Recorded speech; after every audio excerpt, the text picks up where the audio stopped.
بسم اللہ الرحمن الرحیم۔ پاک پروردگار کے بابرکت نام سے شروع کرتا ہوں جو دلوں کے راز خوب جانتا ہے۔ تمام ناظرین کو روحل وائس چینل میں دل کی گہرائیوں سے خوش آمدید اور محبتوں بھرا السلام علیکم۔ کہتے ہیں کہ جن میں تنہا چلنے کے حوصلے ہوتے ہیں، ایک دن انہی کے پیچھے قافلے ہوتے ہیں۔ انگنت دعاؤں، نیک تمناؤں اور پرخلوص جذبوں کے ساتھ اللہ تعالیٰ آپ کو اور آپ کی پوری فیملی کو اپنے حفظ و امان میں رکھے، آمین۔ ناظرین اگرامی، آج کا ہمارا موضوع شیطان کی حضرت عثمان غنی رضی اللہ عنہ سے ملاقات۔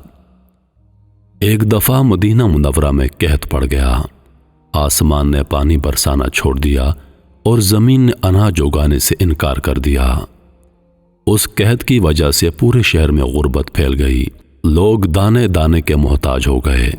حضرت عثمان غنی رضی اللہ عنہ بہت بڑے تاجر تھے، ان کی تجارت پورے عرب میں پھیلی ہوئی تھی۔ اس دوران ان کا ایک تجارتی قافلہ شام سے لوٹا۔ اس قافلے میں 1000 اونٹ تھے۔ کھانے پینے کی اشیاء کے ساتھ جب یہ قافلہ مدینہ منورہ پہنچا تو لوگوں کو تھوڑی راحت ہوئی، بچے بوڑھے سب خوش ہو گئے۔ جیسے ہی یہ قافلہ مدینہ منورہ پہنچا، تاجروں کا ایک وفد بھی ساتھ ساتھ پہنچ گیا۔ اس وفد نے حضرت عثمان غنی رضی اللہ عنہ سے پوچھا کہ کیا وہ اپنا مال فروخت کرنا چاہیں گے۔ ان کا ارادہ تھا کہ سارا مال خرید لیں اور قحط کی وجہ سے مجبور لوگوں کو مہنگے داموں فروخت کریں۔ حضرت عثمان غنی رضی اللہ عنہ نے ان سے پوچھا، آپ اس کی کیا قیمت لگاتے ہیں؟ انہوں نے جواب دیا، ہم آپ کو دگنا نفع دیں گے، یعنی 1 دینار کا مال 2 دینار میں خریدیں گے۔ حضرت عثمان غنی رضی اللہ عنہ نے کہا، اتنا نفع تو مجھے پہلے سے مل رہا ہے۔ حضرت عثمان غنی رضی اللہ عنہ کا جواب سن کر انہوں نے نفع اور بڑھا دیا۔ پھر بھی حضرت عثمان غنی رضی اللہ عنہ نے وہی جواب دیا، اتنا تو مجھے پہلے سے مل رہا ہے۔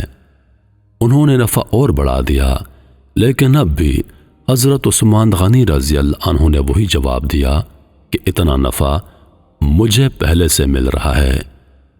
یہ سن کر وہ تاجر حیران ہوئے۔ انہوں نے پوچھا، ہم اہل مدینہ کو خوب جانتے ہیں، یہاں کوئی تاجر ایسا نہیں جو تمہارے مال کو ہم سے زیادہ پیسوں میں خریدے، آخر وہ کون ہے جو تمہیں ہم سے زیادہ نفع دے رہا ہے؟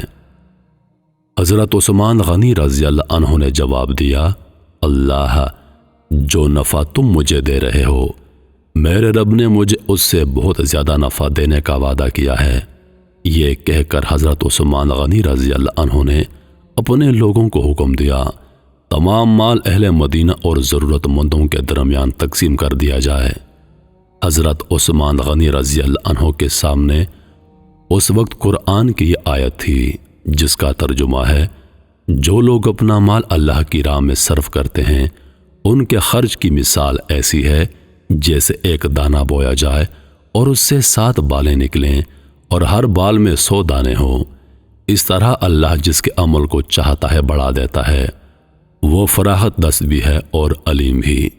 حضرت عثمان غنی رضی اللہ عنہ کے پاس تاجروں کا جو وفد آیا تھا، وہ در حقیقت شیطان کا وفد تھا۔ وہ آپ رضی اللہ عنہ کو آزمائش میں ڈالنے آیا تھا۔ وہ آپ کے سامنے اس طرح آیا تھا جس طرح وہ حضرت ابراہیم علیہ السلام کے سامنے آیا تھا جب وہ اپنے لاڈلے بیٹے حضرت اسماعیل علیہ السلام کی قربانی پیش کرنے جا رہے تھے۔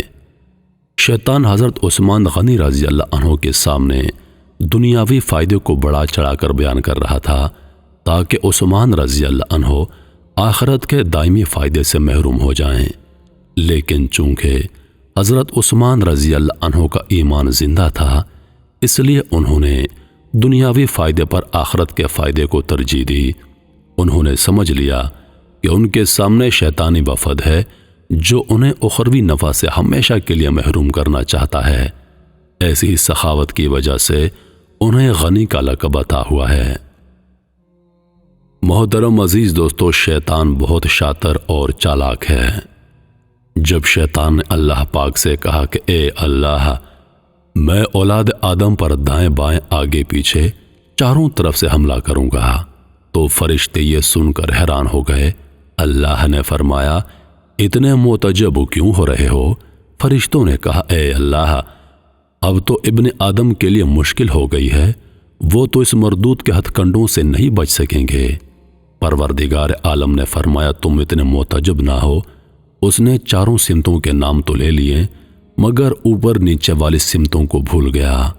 اس لیے میرا گناہگار بندہ جب نادم اور شرمسار ہو کر میرے در پر آئے گا اور اپنے ہاتھ مانگنے کے لیے اٹھائے گا تو چونکہ اس کے ہاتھ اوپر کی سمت کو اٹھیں گے اور شیطان اوپر کی سمت سے اثر انداز نہیں ہو سکے گا، اس لیے ابھی میرے بندے کے ہاتھ نیچے نہیں جائیں گے، میں اس سے پہلے اس کے سارے گناہوں کو معاف کر دوں گا۔ اور اگر میرا بندہ نادم و شرمندہ ہو کر میرے در پر آ کر اپنے سر کو جھکا دے گا تو چونکہ سر نیچے کی سمت کو جھکائے گا تو شیطان نیچے کی سمت سے اثر انداز نہیں ہو سکے گا، اس لیے میرا بندہ ابھی سجدے سے سر نہیں اٹھائے گا کہ اس سے پہلے میں اس کے تمام گناہوں کو معاف کر دوں گا۔ سبحان اللہ۔ محترم عزیز دوستو، شیطان بہت شاطر اور چالاک ہے۔ یہ ہمارے خیالات کے ساتھ کھیلتا ہے۔ یہ بہت نازک موقعوں پر، بہت نازک وقت میں انسان پر حملہ آور ہوتا ہے، لیکن جس انسان کا ایمان مضبوط ہوتا ہے شیطان اس کا کچھ نہیں بگاڑ سکتا۔